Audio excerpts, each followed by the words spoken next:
الحمد للہ رب العالمین والعاقبۃ للمتقین والصلاة والسلام علی سید الانبیاء والمرسلین وعلی آلہ الطیبین الطاہرین ومن تبعہم بإحسان الی یوم الدین یا رب العالمین. اما بعد فقال اللہ تبارک وتعالی فی کلامہ المجید والفرقان الحمید. اعوذ باللہ من الشیطان الرجیم. بسم اللہ الرحمن الرحیم. یا ایہا الذین آمنوا کتب علیکم الصیام کما کتب علی الذین من قبلکم لعلکم تتقون ایاما معدودات فمن كان منكم مريضا أو على سفر فعدة من أيام أخر وعلى الذين يطيقونه فدية طعام مسكين فمن تطوع خيرا فهو خير له وأن تصوموا خير لكم إن كنتم تعلمون. شهر رمضان الذي أنزل فيه القرآن هدى للناس وبينات من الهدى والفرقان فمن شهد منكم الشهر فليصم ومن كان مريضا أو على سفر فعدة من أيام أخر يريد الله بكم اليسر ولا يريد بكم العسر ولتكملوا العدة ولتكبروا الله على ما هداكم ولعلكم تشكرون. وإذا سألك عبادي عني فإني قريب أجيب دعوة الداع إذا دعاني فليستجيبوا لي وليؤمنوا بي لعلهم يرشدون. أحل لكم ليلة الصيام الرفث إلى نسائكم هن لباس لكم وأنتم لباس لهن علم الله أنكم كنتم تختانون أنفسكم فتاب عليكم وعفى عنكم فالآن باشروهن وابتغوا ما كتب الله لكم وكلوا واشربوا حتى يتبين لكم الخيط الأبيض من الخيط الأسود من الفجر ثم أتموا الصيام إلى الليل ولا تباشروهن وأنتم عاكفون في المساجد تلك حدود الله فلا تقربوها كذلك يبين الله آياته للناس لعلهم يتقون. ولا تأكلوا أموالكم بينكم بالباطل وتدلوا بها إلى الحكام لتأكلوا فريقا من أموال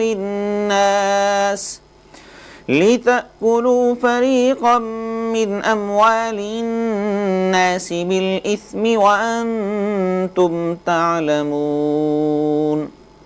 صدق اللہ العظیم. محترم خواتین و حضرات، آپ کے سامنے سورہ بقرہ کی آیت نمبر 183 سے لے کر 188 تک تلاوت کی ہے. ان آیات میں اللہ رب العزت نے دین اسلام کے ایک بنیادی رکن روزے کے حوالے سے ذکر کیا ہے اور رمضان کے روزوں کی فرضیت کے ساتھ ساتھ اس سے متعلقہ احکامات بھی ذکر کیے ہیں اور خصوصیت کے ساتھ یہاں پہ تفصیلی طور پہ یہ ساری چیزیں اللہ نے بیان کر دی ہیں. دین اسلام کے جو احکامات ہیں ان میں انسانیت کے لیے بھی فائدہ ہے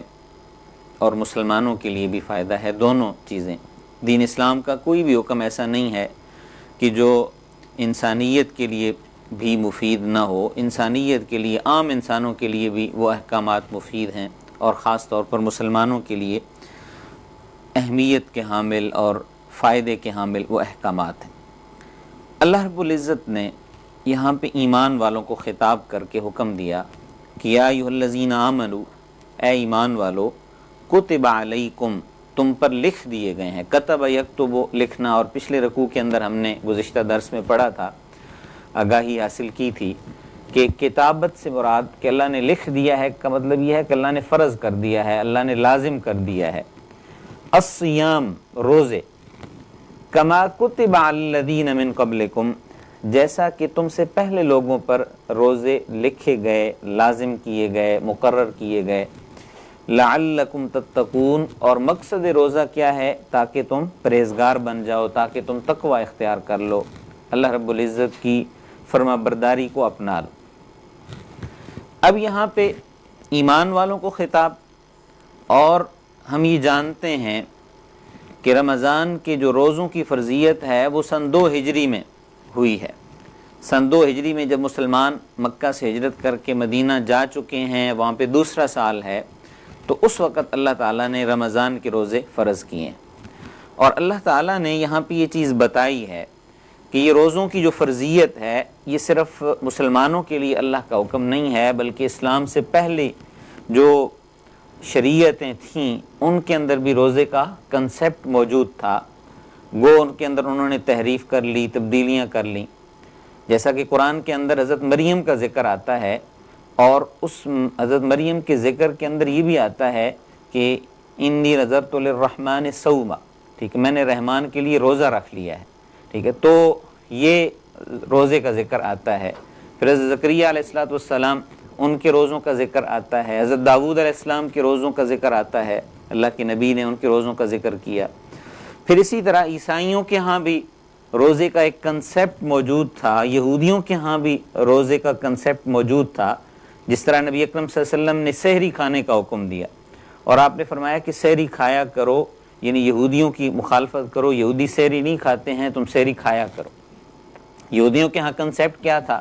کہ شام کو افطاری کی ہے تو افطاری کے ساتھ ہی کھانا پینا کر لیا، اور پھر اس کے بعد دوبارہ 24 گھنٹے کا روزہ، دوسرے دن پھر شام کو افطاری کی، تو صبح سحری کا کنسیپٹ نہیں تھا۔ تو دین اسلام میں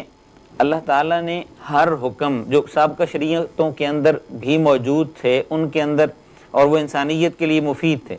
اور ان شریعتوں کے ماننے والوں نے ان میں تحریف یا تبدیلیاں یا ترمیم کر لیے یا اس میں اضافے کر لیے تھے، تو اللہ تعالیٰ نے ان احکامات کو اپنی اصل صورت کے اندر بحال کیا، اور جو چیزیں انسانیت کے لیے مفید تھیں وہ اللہ تعالیٰ نے لاگو کی ہیں، لازم کی ہیں، ضروری قرار دی ہیں۔ اب عربوں کے ہاں روزے کا کنسیپٹ اس انداز میں نہیں تھا۔ عرب اپنے یہ جو سیام کا لفظ، یہ صوم کا لفظ استعمال کرتے تھے، یہ جو مکہ اور اس کے گرد میں جو عرب آباد تھے ان کے ہاں جو اس کا کنسیپٹ تھا، وہ اپنے یہ جنگوں میں گھوڑے استعمال کرتے تھے، اور عرب کی جو سرزمین ہے وہ سخت سرزمین ہے، سخت سرزمین تھی، وہاں پہ اونٹ تو کامیاب تھا، لیکن اونٹ کے ساتھ وہ تیز رفتاری سے حرکت نہیں کر سکتے تھے، اور ان کا ایک بڑا ذریعہ آمدن وہ لوٹ مار کی کیفیت تھی۔ تو اس میں پھر وہ اپنے گھوڑوں کو ٹریننگ دیا کرتے تھے، اور گھوڑوں کو، چونکہ گھوڑا تیز رفتار سواری تھا اس زمانے کی، تو گھوڑوں کو ٹریننگ دینے کے لیے وہ اس کو بھوکا بھی رکھتے تھے، پیاسا بھی رکھتے تھے، اور اس کو جب صحرا کے اندر گرم لو چلتی تھی، تیز ہوائیں چلتی تھیں، تو اس میں اس کو کھڑا کرتے تھے کہ تاکہ یہ عین میدان جنگ میں یا مارکے کے دوران یہ دغا نہ دے، اور یہ پہلے سے ہی مشقتوں کا عادی ہو جائے، اور یہ ٹریننگ اس کو، یہ خود روزہ نہیں رکھتے تھے لیکن روزے کا کنسیپٹ اس لحاظ سے کہ وہ ٹریننگ دینے کے لیے، ریہرسل کروانے کے لیے وہ جانوروں سے یہ کام کروایا کرتے تھے۔ تو روزہ بنیادی طور پر یہ ایک ریہرسل ہے، یہ ایک ٹریننگ ہے کہ جس کے ذریعے انسان، جس کے ذریعے ایک بندہ مومن وہ ایک مرحلے سے گزرتا ہے کہ اللہ کا حکم آ گیا تو پہلے جو چیزیں حلال تھیں، کھانا پینا حلال تھا،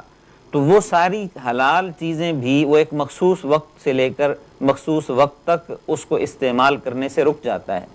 پانی پینے سے رک جاتا ہے، کھانا کھانے سے رک جاتا ہے، اور جو اپنے ازدواجی تعلقات ہیں ان کو پورا کرنے سے رک جاتا ہے۔ تو یہ چیزیں کیا ہیں کہ وہ اپنے رب کے حکم کی بجاوری میں جو حلال چیزیں بھی ہیں ان کو استعمال کرنے سے رک جاتا ہے۔ تو یہ ایک بندہ مومن کی ایک کیفیت اور بندہ مومن کا ایک جذبہ اور اس کی ایک ریہرسل، اس کو ایک ٹریننگ کروائی جاتی ہے کہ تاکہ وہ اس مرحلے سے گزرے کہ اس کے لیے سب سے اہم چیز وہ اللہ کا حکم ہے، اس کے خالق کی رضا ہے، اس کے جو بنانے والا ہے اس نے جو حکم دیا ہے، تو اصل اہمیت اس کی ہے، بندہ مومن کی ذاتی خواہش کی کوئی حیثیت اور اہمیت نہیں ہے۔ ابتدا میں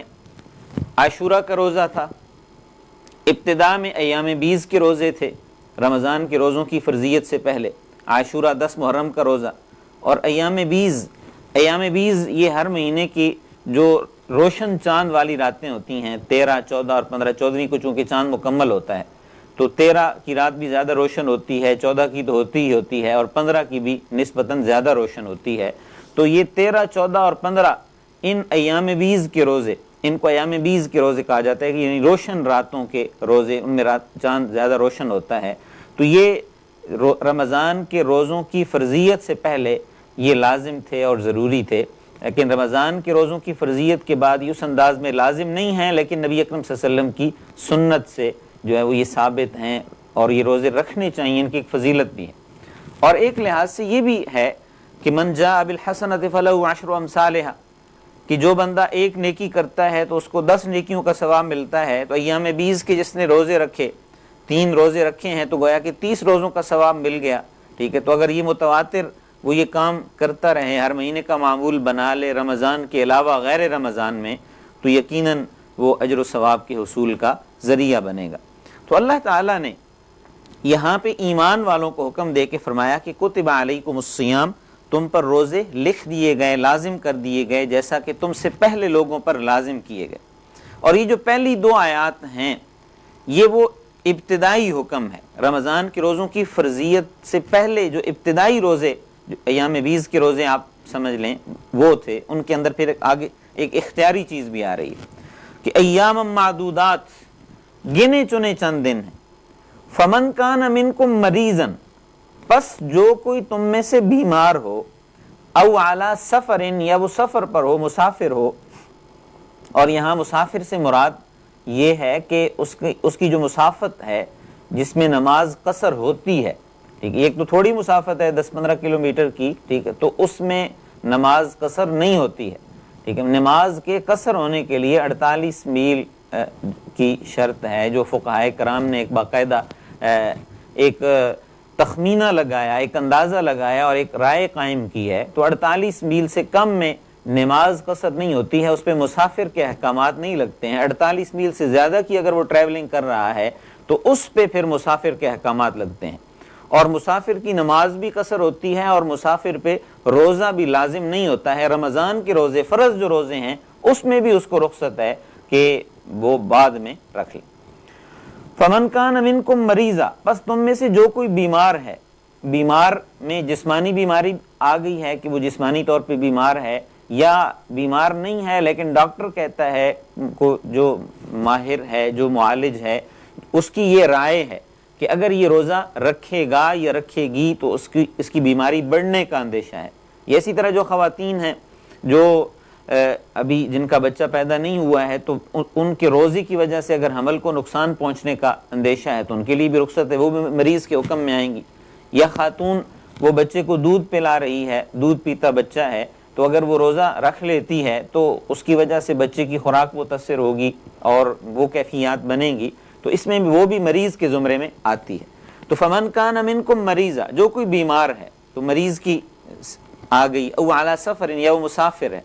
تو فعدۃ من ایام اخر، وہ بعد میں تعداد پوری کر لے۔ ایام اخر، اخر آخرہ اسی سے ہوتا ہے جو بعد میں۔ دنیا جو ہوتی ہے دنا یدنو سے ہے، جو قریب کی چیز ہے اس کو دنیا کہتے ہیں، اور جو دور کی چیز ہے وہ آخر، اس کو اسی کے لیے ہم دنیا کے بعد کی جو زندگی، اس کے لیے آخرت کا لفظ استعمال کرتے ہیں کہ جو بعد میں آنے والی ہے۔ تو دنا یدنو دنیا قریب کی چیز، اور آخر وہ پیچھے آنے والی، بعد میں جو آنے والی چیز ہے۔ تو من ایام اخر، جو بعد میں آنے والے ایام ہیں، یعنی وہ رمضان کے دنوں میں وہ روزے نہ رکھے بیماری کی وجہ سے، سفر کی وجہ سے، تو فعدۃ، وہ گنتی پوری کر لے، 2 روزے رہ گئے ہیں، 4 رہ گئے ہیں، 6 رہ گئے ہیں، جتنے بھی رہ گئے ہیں۔ فعدۃ من ایام اخر، وہ بعد کے ایام میں پورے کر لے، وعلی الذین یطیقونہ، اور ان لوگوں پر کہ جو طاقت رکھتے ہیں، فدیۃ، وہ فدیہ دے لیں، طعام و مسکین، ایک مسکین کو کھانا کھلانا، یعنی ایک روزے کا جو فدیہ ہے، اب جو روزہ نہیں رکھ سکتا ہے، اب یہ ابتدائی چونکہ حکم تھا، ابتدائی حکم میں اب جہاں پہ کبھی کسی نے روزہ رکھا ہی نہیں ہے وہاں پہ اب روزہ رکھنے کا حکم آ گیا، تو ان کو اللہ نے پھر یہ رخصت دی کہ آپشنل کر دیا کہ روزہ رکھ لو یا کیا کر لو کہ فدیہ دے دو مسکین کو ایک روزے کے بدلے میں کھانا کھلا دو، اور 2 مسافر، اور یہ رخصت اب بھی قائم ہے۔ لیکن یہ جو تیسری کیفیت ہے کہ اگر کوئی یہ طاقت رکھتا ہے کہ وہ روزہ نہیں رکھ سکتا ہے اور وہ پیئنگ کیپیسٹی اس کی ہے، وہ فدیہ دے لے، تو فدیہ دینے والی صورت اب صحت مند بندے کے لیے وہ رخصت برقرار نہیں ہے، وہ ختم ہو چکی ہے، اور اگلی آیت کے اندر اس کی وضاحت آ رہی ہے۔ وعلی الذین، اور ان لوگوں پر، یطیقونہ، جو طاقت رکھتے ہیں، فدیۃ، وہ فدیہ دیں، طعام و مسکین، ایک مسکین کا کھانا، یعنی ایک روزے کے بدلے میں ایک مسکین کا کھانا کھلانا ہے، اور اس کا جو سٹینڈرڈ مقرر کیا گیا ہے وہ نصف سا، 1 سا پیمانہ ہوا کرتا تھا پیمائش کرنے کے لیے، تقریباً 3.5 کلو اس کا وزن ہوا کرتا تھا، تو 3.25 کلو نصف سا یعنی 2.25 کلو اس کا وزن، 2.25 کلو گندم ہے، 2.25 کلو اناج، وہ یا اس کی جو قیمت بنتی ہے وہ کسی مسکین کو دے دی جائے یا اس کو کھانا پکا کے کھلا دیا جائے، یہ ایک روزے کا فدیہ ہے۔ فمن تطوع خیرا، پس جو کوئی سبقت کرے خیرن، بھلائی کے کام میں، نیکی کے کام میں، فہو خیر لہ، وہ اس کے لیے بہتر ہے۔ اگر ایک مسکین کی بجائے وہ 2 مسکینوں کو کھانا کھلا دیتا ہے، 2.25 کلو کی بجائے وہ 2 کلو کے پیسے دے دیتا ہے، ٹھیک ہے، وہ ایک جو مخصوص لمٹ ہے اس سے زیادہ دے دیتا ہے، تو اس کے لیے بہتر ہے، یعنی جس کو ہمارے ہاں اپنی زبان میں کہتے ہیں کہ جتنا گڑ ڈالیں گے اتنا میٹھا ہوتا جائے گا، تو جتنا آپ جو ہے وہ نیکی کے کام میں اضافہ کرتے جائیں گے اپنی طاقت کے مطابق، تو اتنا ہی وہ آپ کے لیے درجات کی بلندی کا اور اللہ کی رضا کے حصول کا ذریعہ بنے گا۔ یہ چیز کہہ کے ساتھ اللہ نے یہ پھر بھی کہا ہے کہ ان تصوموا، اگر تم روزہ رکھ لو تو خیر لکم، یہ تمہارے لیے بہتر ہے، یعنی یہ اجازت دی۔ میں نے پہلے اس لیے کہا ہے کہ یہ ابتدائی حکم تھا، تو اس لیے اللہ نے یہ ابتدا میں اجازت دی کہ روزہ رکھ لو تو بہتر ہے، لیکن اگر روزہ نہیں رکھ سکتے ہو، مشقت محسوس ہوتی ہے، تکلیف محسوس ہوتی ہے، تو ایک مسکین کا کھانا وہ ایک روزے کا فدیہ ہے۔ ان کنتم تعلمون، اگر تم یہ بات جان لو۔ یہ 2 آیات روزے کی فرضیت کے بارے میں ابتدائی آیات نازل ہوئیں۔ اب اگلی آیت، اس میں اللہ تعالیٰ نے رمضان کے روزے لازم کیے ہیں اور فرمایا کہ شہر رمضان، شہر مہینہ، شہر رمضان، رمضان کا مہینہ، الذی انزل فیہ القرآن، یہ وہ ہے کہ جس میں قرآن اتارا گیا۔ یعنی رمضان کی فضیلت کیا ہے، رمضان کو مقام کیوں ملا ہے انزل فیہ القرآن، کہ اس میں قرآن نازل ہونا شروع ہوا، اس میں نزول قرآن ہوا، انزل۔ اب انزل کا جو لفظ ہے یہ بھی توجہ طلب ہے کہ انزل اور انزل، نزل ینزل تنزیلا، قرآن میں باب تفعیل سے بھی جو ہے وہ نزلہ کا مادہ آیا ہے، اور باب افعال سے بھی انزل ینزل انزالا، انا انزلناہ فی لیلۃ القدر وما ادراک ما لیلۃ القدر، کہ ہم نے اس قرآن کو جو ہے وہ اتارا ہے لیلۃ القدر میں، اور یہاں پہ شہر رمضان الذی انزل فیہ القرآن، یہ بھی باب افعال سے ہے، ماضی مجہول کا صیغہ ہے، قرآن اتارا گیا ہے۔ تو اب دیکھیے کہ باب افعال سے لیلۃ القدر کا بھی ذکر آ گیا اور رمضان کے مہینے کا بھی ذکر آ گیا، اور تنزیل سے تنزیل الکتاب من اللہ العزیز الحکیم، نزل علیک الکتاب۔ تو یہ انزلہ اور نزلہ، ان دونوں میں تھوڑا سا فرق ہے جو گرامر کے اعتبار سے تھوڑا سا ٹیکنیکل چیز ہے جس کو سمجھنے کی ضرورت ہے۔ بسا اوقات یہ اعتراض بھی کیا جاتا ہے کہ جی قرآن لیلۃ القدر میں نازل ہوا، تو لیلۃ القدر میں تو جو ہے وہ قرآن کے نزول کا آغاز ہوا ہے، تو پھر قرآن تو باقی دنوں میں بھی نازل ہوتا رہا، 22 سال اور کچھ مہینے اس کے نزول میں لگے ہیں۔ تو یہ جو ذکر ہے کہ اللہ تعالیٰ نے قرآن کو لوح محفوظ سے آسمان دنیا پہ لیلۃ القدر میں رمضان کے مہینے میں اکٹھا اتار دیا، وہ اکٹھا اللہ تعالیٰ نے اتار دیا، اور اس کے بعد اللہ تعالیٰ نے تھوڑا تھوڑا کر کے جو نزول کا سلسلہ ہے وہ بھی رمضان میں اور لیلۃ القدر میں ہی شروع ہوا، لیکن اس کی تکمیل جو ہے وہ تنزیل جو ہوئی ہے باب تفعیل سے، وہ آگے پھر 22.5 سال تقریباً 23 سال کا عرصہ ہے کہ جس میں وہ تکمیل ہوئی ہے، مکمل ہوا ہے۔ تو قرآن کا جو نزول ہے، نزول قرآن کا مہینہ وہ مہینوں میں سے افضل ہو گیا، اور نزول قرآن کی جو رات ہے وہ راتوں میں سے افضل ہو گئی، یعنی لیلۃ القدر کی جو فضیلت ہے وہ بھی قرآن کی نسبت سے ہے، اور رمضان کی جو فضیلت ہے وہ بھی قرآن کی نسبت سے ہے۔ تو اللہ تعالیٰ نے اس مہینے کے روزے لازم کیے، ضروری قرار دیے، اور پھر قرآن کی کچھ خصوصیات کو اللہ تعالیٰ نے یہاں پہ بیان کیا۔ ہدی للناس، قرآن لوگوں کے لیے ہدایت ہے، وبینات، اب ہدایت ہے، اہدنا الصراط المستقیم، اللہ سے ہم ہدایت مانگتے ہیں۔ اللہ نے جواب میں کیا کہا؟ ذالک الکتاب لا ریب فیہ ہدی للمتقین، کہ یہ وہ کتاب ہے کہ جس میں کوئی شک نہیں ہے، ہدن، یہ ہدایت ہے، للمتقین، متقی لوگوں کے لیے، یعنی جو ہدایت کے طلبگار ہیں، جو ہدایت کے لیے اپنے نفس کے اوپر قابو پانے کی کوشش کرنے والے ہیں، عزم رکھنے والے ہیں، اور اللہ کی بندگی کا ارادہ رکھنے والے ہیں، ان کے لیے اس کتاب میں ہدایت ہے۔ تو قرآن کتاب ہدایت ہے، ہدی للناس وبینات من الہدی، اور یہ ہدایت کے دلائل ہیں، یعنی صرف ہدایت کی تعلیمات نہیں ہیں بلکہ دلائل بھی ہیں۔ مختلف قوموں کے حالات اور واقعات اللہ نے ذکر کر کے بتایا ہے کہ ان لوگوں نے اللہ کی اطاعت کی تو وہ کامیاب ہوئے، اور جن لوگوں نے اللہ کی نافرمانی کی تو کس طرح وہ اللہ کی عذاب کا اور غیظ و غضب کا شکار ہوئے، وہ اللہ تعالیٰ نے بتایا، دلائل دیے ہیں، روشن دلائل ہیں۔ والفرقان، اور قرآن کی ایک مثالی صفت کیا ہے کہ قرآن فرقان ہے، حق اور باطل میں فرق کرنے والی کتاب ہے، کہ حق اور باطل قرآن کے ذریعے واضح ہوتا ہے۔ قرآن نے جو چیز ہے وہ حق ہے، اور قرآن کی پیروی کرنا، قرآن کے اوپر عمل کرنا، اس کے نتیجے میں ہی انسان حق کے اوپر قائم رہ سکتا ہے۔ نبی اکرم صلی اللہ علیہ وآلہ وسلم نے فرمایا کہ میں تمہارے درمیان دو چیزیں چھوڑ کے جا رہا ہوں، ترکت فیکم الثقلین، دو چیزیں چھوڑ کے جا رہا ہوں، اور جب تک تم ان دو چیزوں کو اپنائے رکھو گے تم کبھی بھی بھٹک نہیں سکتے ہو۔ پہلی چیز فرمایا کہ کتاب اللہ، اللہ کی کتاب ہے، قرآن ہے، اور دوسری چیز فرمایا کہ وہ سنتی، میری سنت ہے، میرا طریقہ ہے۔ تو اس لیے اللہ تعالیٰ نے قرآن کی یہاں پہ 3 صفات کو بیان کیا، اور رمضان کی فضیلت کو بتایا کہ رمضان کی فضیلت کس بنا پر ہے کہ جس میں قرآن نازل ہوا ہے، اور قرآن کی خصوصیات کیا ہیں کہ قرآن کتاب ہدایت ہے، اور دلائل اس میں موجود ہیں، اور یہ حق اور باطل میں فرق کرنے والی کتاب ہے۔ اب اللہ تعالیٰ نے اس حکم میں جو پچھلی آیت کے اندر رخصت ہمیں بظاہر نظر آتی ہے، ٹھیک ہے، وہ رخصت کو ختم کیا ہے۔ فرمایا کہ فمن شہد منکم الشہر فلیصم، فمن شہد، جو کوئی شاہد ہو، شاہد عربی میں گواہ کو کہتے ہیں، اور گواہ کیا ہوتا ہے کہ وہ اس کام میں موجود ہوتا ہے۔ فرمایا کہ جو کوئی تم میں سے پا لے، جو کوئی تم میں سے موجود ہو اس مہینے میں، یعنی اپنی صحت کی کیفیت میں، اپنے شعور کی کیفیت میں، اپنی حیات کی کیفیت میں وہ رمضان کے مہینے کو پا لے، تو اس نے کیا کرنا ہے؟ فلیصم، امر کا صیغہ ہے، اللہ نے حکم دے دیا، اب اس نے روزے رکھنے ہیں۔ اب وہ آپشن ختم ہو گیا ہے کہ روزہ نہیں رکھ سکتا تو فدیہ دے دے، ٹھیک ہے۔ اب کیا کرنا ہے کہ جو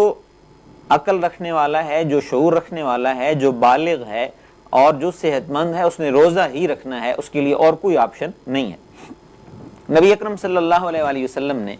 اسی بنا پر یہ چیز فرمائی ہے کہ جو بندہ اگر رمضان کا ایک روزہ بھی جان بوجھ کے چھوڑ دے،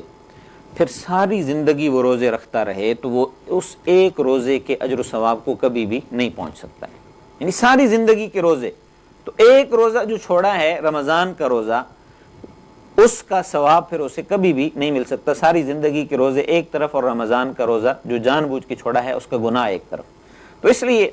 اللہ تعالیٰ نے وضاحت کے ساتھ یہاں پہ یہ بات اب کہہ دی کہ فمن شہد منکم الشہر فلیصم، جو کوئی رمضان کا مہینہ پا لے اسے چاہیے کہ رمضان کے مہینے میں روزے رکھے۔ ومن کان مریضا،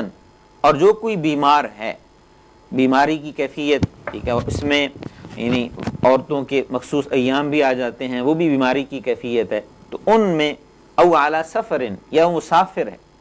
فعدۃ من ایام اخر، تو وہ بعد میں گنتی کے دن پورے کر لے۔ اب اگر کوئی ایسا بندہ ہے کہ جس پہ مسافر کے احکامات لگتے ہیں اور مسافر کے لیے جو رخصت ہے وہ 15 دن تک رہتی ہے،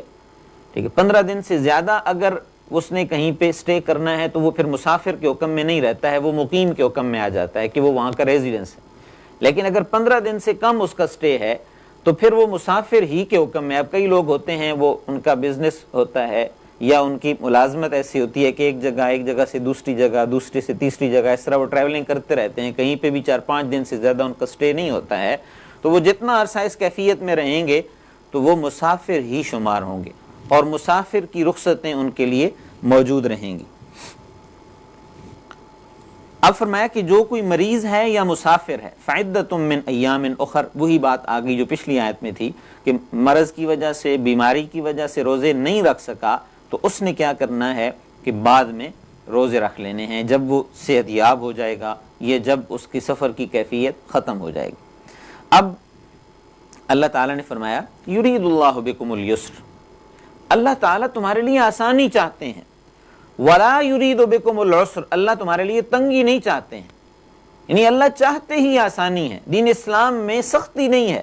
لا اکراہ فی الدین، دین میں جبر نہیں ہے، زبردستی نہیں ہے کہ زبردستی ایک کام، خوشی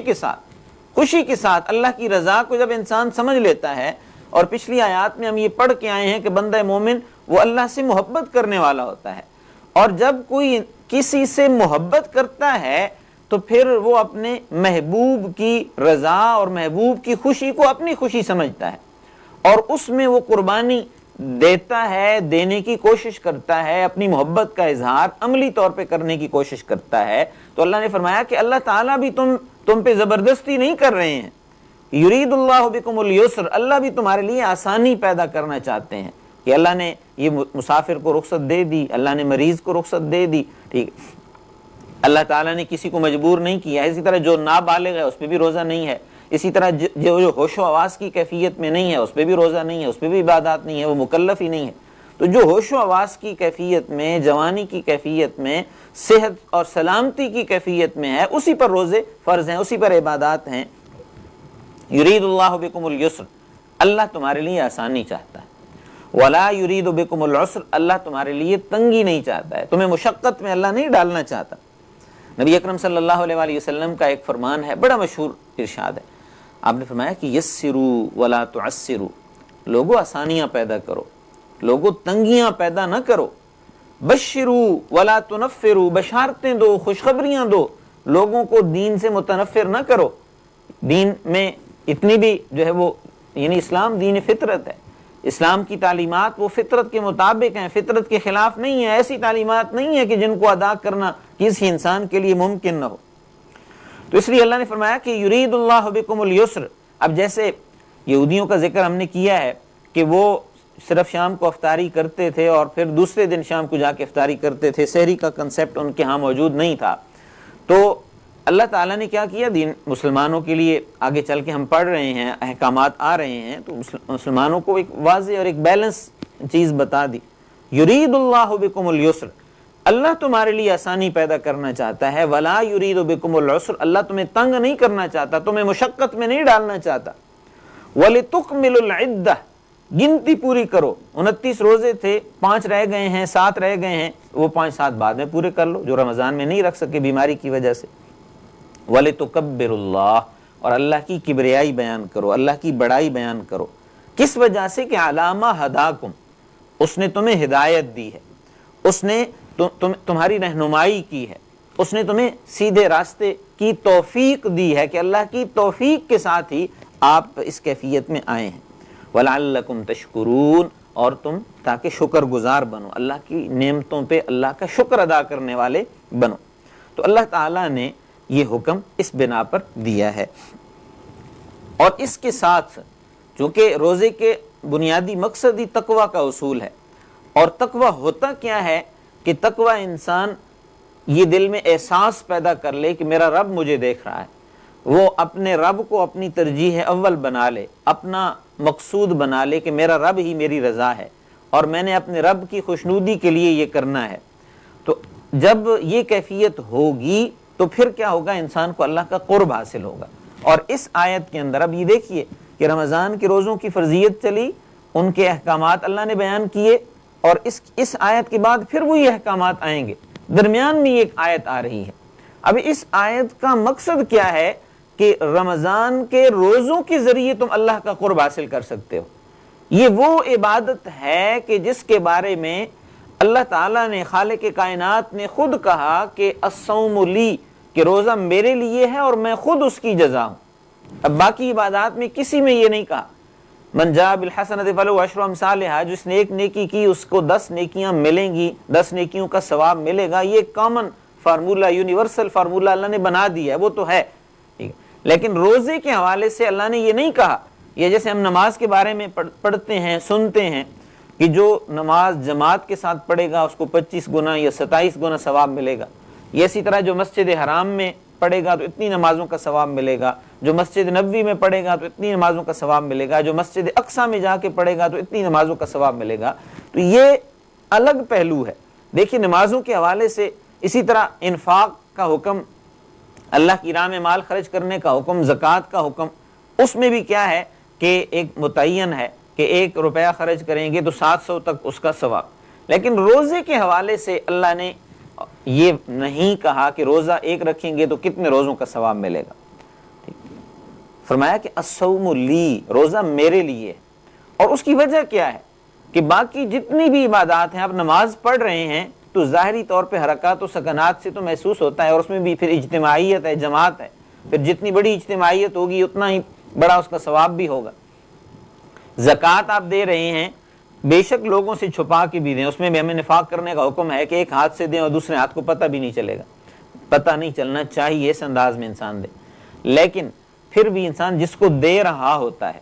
ٹھیک ہے، اب ایک دینے والا ہے اور ایک لینے والا ہے، تو ان دو کو تو پتہ چل جاتا ہے۔ لیکن روزہ ایک ایسا عمل ہے کہ انسان کے ساتھ جو بیٹھا ہوا ہے اس کو بھی پتہ نہیں ہوتا کہ اس کا روزہ ہے یا نہیں ہے۔ یہ اسی طرح ایک یہ بھی کیفیت ہے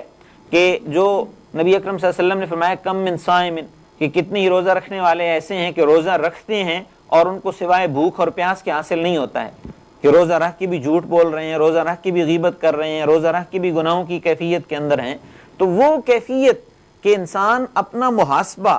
اپنی ایک کڑی نگرانی، کہ اپنی زبان سے کوئی ایسی بات نہ کہے کہ جو اللہ کے احکامات کے منافی ہے، اپنی آنکھوں سے کسی ایسی چیز کی طرف نہ دیکھے کہ جس کو دیکھنے سے اللہ نے منع کیا، اپنے کانوں سے کوئی ایسی بات سنے نہیں کہ جس کو دیکھنے کی اللہ نے اجازت نہیں دی ہے، جس کو سننے کی اللہ نے اجازت نہیں دی ہے،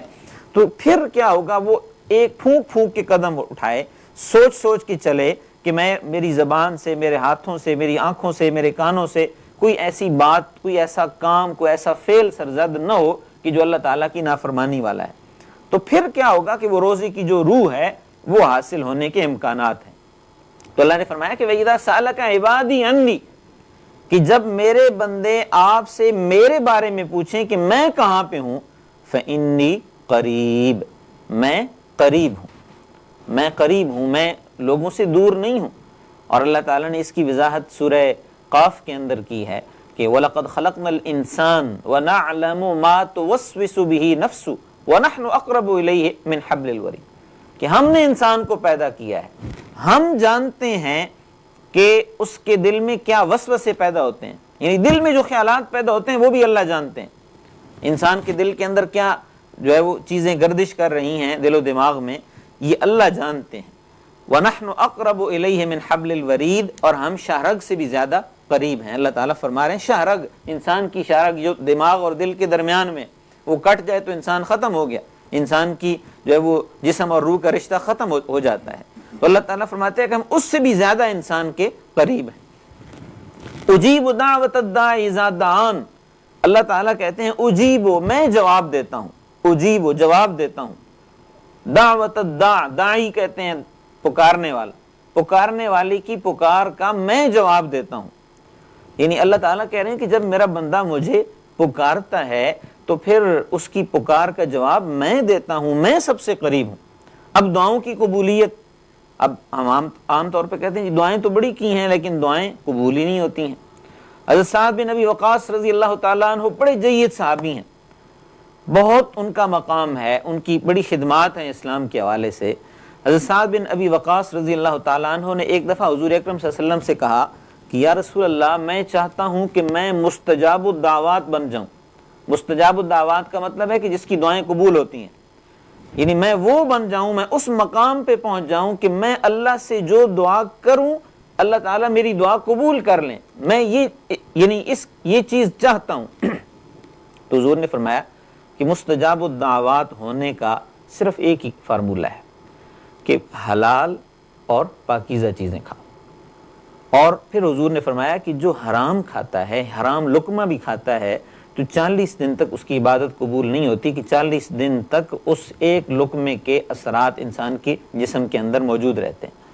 اور پھر حضور اکرم صلی اللہ علیہ وسلم کی احادیث سے یہ چیز ثابت ہے کہ انسان اگر وہ حلال حرام کی تمیز نہیں کرتا، وہ ساری چیزیں، تو جس جسم کی پرورش حرام پہ ہوئی ہے، حرام غذا پہ ہوئی ہے، یا حرام ذرائع سے حاصل ہونے والی آمدنی سے اس کی پرورش ہوئی ہے، اس کی تربیت ہوئی ہے، تو وہ کیا ہوگا؟ فرمایا کہ وہ جہنم میں جلنے کا زیادہ حقدار ہے. اور ایسا بندہ اگر وہ خانہ کعبہ میں جا کے بھی دعائیں کرتا رہے تو اس کی دعائیں قبول نہیں ہوتی ہیں. تو اجیب دعوت الداعی اذا دعان، دعاؤں کی قبولیت اللہ کے ساتھ ہے. اور اللہ کب دعائیں قبول کرتے ہیں؟ جو نبی اکرم صلی اللہ علیہ وسلم نے ہمیں بتایا ہے، جو حدیث سے ہمیں چیز پتہ چلتی ہے کہ جب انسان رزق حلال کھانے والا اور رزق حلال کا اہتمام کرنے والا ہے. یہ دیکھیے کہ رمضان کے روزوں کی فرضیت سے پہلے 2 رکوع پہلے ہم یہ بات پڑھ کے آئے ہیں کہ اللہ تعالیٰ نے ایمان والوں کو حکم دیا کلوا من طیبات ما رزقناکم واشکروا للہ، جو اللہ نے تمہیں پاکیزہ چیزیں دی ہیں وہ کھاؤ اور اللہ کا شکر ادا کرو. اور یہاں پہ بھی اللہ تعالیٰ نے ہمیں کیا حکم دیا کہ میرے بندے آپ سے میرے بارے میں پوچھے کہ میں کہاں ہوں. ٹھیک ہے، تو اللہ تعالیٰ کیا کہتے ہیں؟ انی قریب، میں قریب ہوں. اور اللہ کتنے قریب ہیں کہ دل کے اندر پیدا ہونے والے خیالات سے بھی اللہ واقف ہیں. جو ساتھ بیٹھا ہوا بندہ ہے وہ بھی ان سے واقف نہیں ہے، جو جتنا بھی قریبی ہے وہ اس سے واقف نہیں ہوتا ہے، لیکن اللہ واقف ہوتے ہیں. تو لوگوں کو کیا چاہیے کہ فَلْيَسْتَجِيبُوا لِي، لوگوں کو چاہیے کہ وہ میری بات مانیں، وَلْيُؤْمِنُوا بِي، مجھ پر ایمان لائیں، لَعَلَّهُمْ يَرْشُدُونَ، تاکہ وہ بھلائی پالیں. اللہ پر ایمان اور اللہ کی بات ماننا، یہ 2 باتیں اللہ نے کہی ہیں. ایمان، اور ایمان کے بعد اللہ کی اتباع، اللہ کی اطاعت، اللہ کی فرما برداری، اور اس میں رزق حلال آ جاتا ہے. جو نبی اکرم صلی اللہ علیہ وسلم نے حضرت سعد بن ابی وقاص رضی اللہ تعالیٰ عنہ کے ذریعے امت کو بتایا کہ آپ یہ چاہتے ہیں کہ دعائیں قبول ہوں تو رزق حلال کا اہتمام کریں. یعنی رزق حلال میں پھر صرف یہ نہیں آ جاتی، اس کی پھر بڑی تفصیل ہے کہ کس انداز میں رزق حلال ہوتا ہے، کہ اپنی روزی جو انسان لے رہا ہے تو اس کو حلال بھی کرے. ٹھیک ہے، وہ اپنی جاب پہ ہے، جاب پوری نہیں کرتا ہے، اپنی ڈیوٹی صحیح انداز میں نہیں دیتا ہے، تو وہ بھی کیا کر رہا ہے؟ اپنے رزق کے اندر آمیزش کر رہا ہے، ملاوٹ کر رہا ہے. احل لکم لیلۃ الصیام الرفث الی نسائکم، یہاں سے اب اللہ تعالیٰ نے رمضان کے بارے میں کچھ خصوصی احکامات دیے ہیں. احل لکم، تمہارے لیے حلال کیا گیا، لیلۃ الصیام، رمضان کی راتیں، الرفث الی نسائکم، اپنی بیویوں سے تعلق قائم کرنا. اپنی بیویوں سے تعلق قائم کرنا تمہارے لیے رمضان کی راتوں میں حلال کر دیا گیا، جائز کر دیا گیا. ہن لباس لکم، وہ تمہارا لباس ہیں، وانتم لباس لہن، اور تم ان کا لباس ہو. اب یہ دیکھیے یہودیوں کے ہاں یہ چیز تھی کہ وہ چونکہ جو ہی افطار کرتے تھے اور افطار وغیرہ کر کے وہی ان کی سحری ہوتی تھی، وہی افطاری ہوتی تھی، اور رات بھی پھر روزے کی حالت میں. اور تو ان کی دیکھا دیکھی جو مسلمان انہوں نے یہ کیفیت دیکھی. مفسرین کے یہاں پہ 2 گروہ ہیں. ایک گروہ مفسرین کا وہ یہ رائے رکھتا ہے، ان کی یہ رائے ہے کہ ابتداء میں اجازت نہیں تھی، لیکن مفسرین کے دوسرے گروہ کی یہ رائے ہے، اور ان کی دلائل بھی ہیں. اور وہ دلائل اگلی جو اس آیت کا اگلا ٹکڑا ہے اس کے اندر اس کی وضاحت آ رہی ہے کہ اللہ تعالیٰ نے اس انداز میں واضح طور پہ جو ہے وہ حرام ہونے کا ذکر نہیں کیا تھا، واضح حلال ہونے کا بھی ذکر نہیں تھا، واضح حرام ہونے کا بھی ذکر نہیں تھا. بنیادی اللہ نے حکم دے دیا، اور سحری کی اجازت، سحری کا حکم نبی اکرم صلی اللہ علیہ وسلم کے ذریعے وہ ساری چیزیں آ چکی تھیں.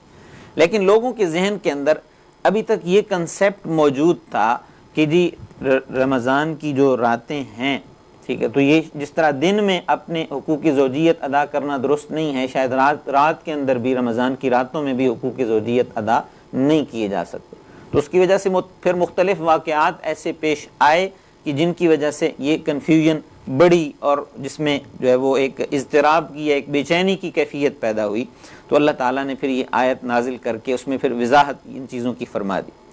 کہ رمضان کی راتوں میں حقوق زوجیت ادا کیے جا سکتے ہیں۔ دن میں روزے کی حالت میں کھانا پینا حلال چیزیں وہ نہیں ہو سکتی، اپنی بیوی سے تعلق بھی قائم نہیں ہو سکتا، لیکن رمضان کی راتوں میں یہ ہو سکتا ہے۔ جس طرح کھانا پینا حلال ہے، اسی طرح ازدواجی تعلقات بھی حلال ہیں۔ یعنی صرف ایک ٹریننگ کروانی ہے، یہ نہیں ہے کہ طبی اور فطرت کے خلاف چلنا ہے۔ ہن لباس لکم وانتم لباس لہن، یہ ایک بڑا لطیف نقطہ ہے کہ اللہ تعالیٰ نے میاں بیوی کے رشتے کو لباس کی مانند قرار دیا ہے،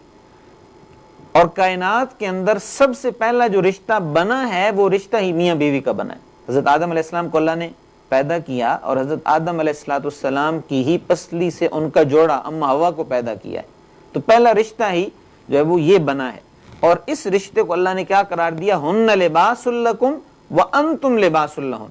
کہ تم ان کے لباس ہو اور وہ تمہارا لباس ہے، تم ان کے لباس ہو۔ لباس کا کام کیا ہوتا ہے؟ جیسے لباس میں اور بدن میں کوئی فرق نہیں ہوتا ہے، کوئی رکاوٹ نہیں ہوتی، کوئی دوری نہیں ہوتی، تو اسی طرح میاں بیوی کے رشتے میں بھی کوئی دوری نہیں ہے۔ اسی طرح جس طرح لباس وہ ستر ڈھانپتا ہے، بیوی اور شوہر وہ ایک دوسرے کا لباس ہیں، وہ ایک دوسرے کی خامیاں، ایک دوسرے کے عیوب وہ چھپانے والے ہوتے ہیں، ایک دوسرے کا پردہ ہوتے ہیں، ایک دوسرے پہ پردہ ڈالنے والے ہوتے ہیں، وہ پردہ اتارنے والے نہیں ہوتے ہیں، وہ پردہ ڈالنے والے ہوتے ہیں۔ اور اسی چیز کو میاں بیوی کے اس رشتے کو اللہ تعالیٰ نے اپنی نشانی قرار دے کہ سورہ روم کے اندر یہ بات فرمائی ہے، وَمِنْ آیَاتِهِ أَنْ خَلَقَ لَكُم مِّنْ أَنفُسِكُمْ أَزْوَاجًا، کہ اللہ کی قدرت کی نشانیوں میں سے یہ نشانی ہے کہ اللہ تعالیٰ نے تمہارے جوڑے بنائے ہیں۔ اور کیوں بنائے ہیں؟ لِتَسْكُنُوا إِلَيْهَا، تاکہ تم ایک دوسرے سے سکون حاصل کرو۔ وَجَعَلَ بَيْنَكُم مَّوَدَّةً وَرَحْمَةً، اور اللہ نے تمہارے درمیان محبت اور رحمت کی کیفیت رکھی ہے۔ تو ہن لباس لکم، وہ تمہارا لباس ہیں، وانتم لباس لہن، اور تم ان کے لباس ہو۔ یعنی ان کو ایکول اللہ تعالیٰ نے بیان کیا ہے، ایک جیسا مساوی انداز میں بیان کیا ہے۔ ایسے نہیں ہے کہ ایک جو ہے وہ اپنی تخلیق کے اعتبار سے ان کے یا ان کی ذمہ داریاں مختلف ہیں، ٹھیک ہے، لیکن باقی حقوق کے اعتبار سے یا باقی میاں بیوی ہونے کے اعتبار سے ان کے اندر کوئی ایسا فرق نہیں ہے۔ علم اللہ انکم کنتم تختانون انفسکم، اللہ تعالیٰ یہ جانتے ہیں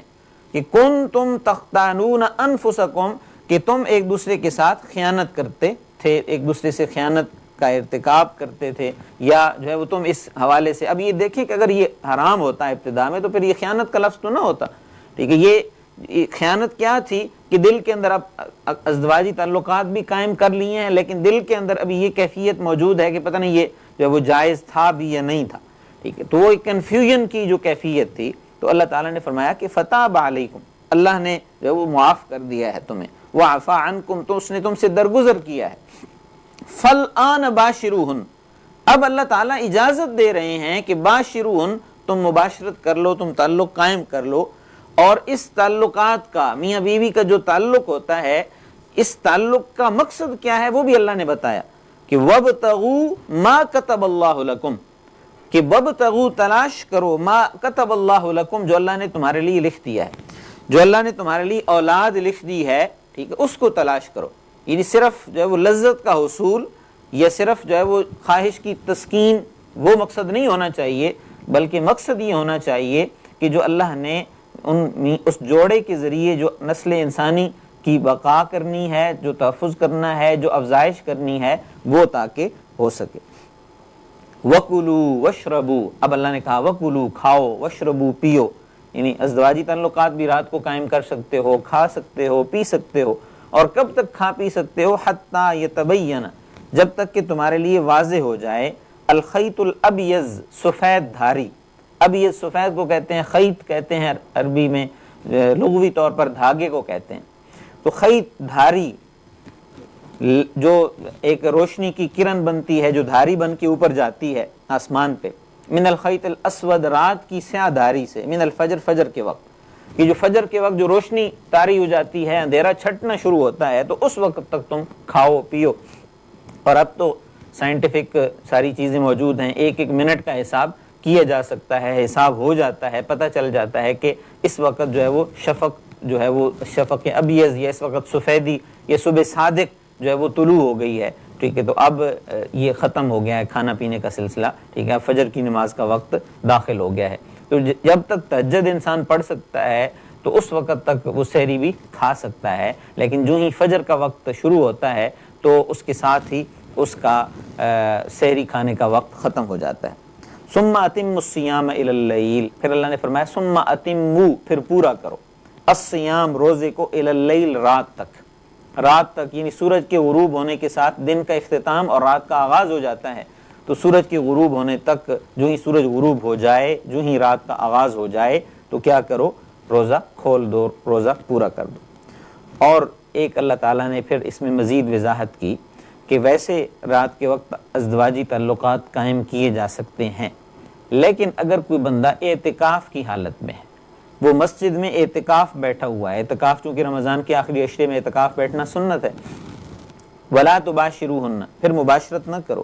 پھر ازدواجی تعلقات قائم نہ کرو، وَأَنْتُمْ عَاكِفُونَ فِي الْمَسَاجِدِ، جب تم مسجد میں اعتکاف کی حالت میں ہو۔ تو حالت اعتکاف میں چونکہ انسان مسجد سے بغیر کسی شرعی ضرورت کے مسجد سے باہر بھی نہیں نکل سکتا ہے، اور وہ اللہ کے گھر کا مہمان بن کے اللہ کے دربار میں حاضر ہو کے بیٹھا ہوا ہوتا ہے، تو اس کیفیت میں دنیاوی کام اور حقوق زوجیت ایک تو مسجد کے آداب کے خلاف ہے، اور اگر مسجد سے باہر نکل کے بھی کرتا ہے تو پھر اس کا اعتکاف جو ہے وہ ختم ہو جائے گا۔ تو اس لیے حالت اعتکاف میں مسجد کے اندر یہ اس کی اجازت اللہ نے نہیں دی۔ کھانا کھایا جا سکتا ہے، مشروبات پیے جا سکتے ہیں، لیکن اللہ نے یہاں پہ وضاحت کے ساتھ کہہ دیا کہ حالت اعتکاف میں ازدواجی تعلقات قائم نہیں ہو سکتے۔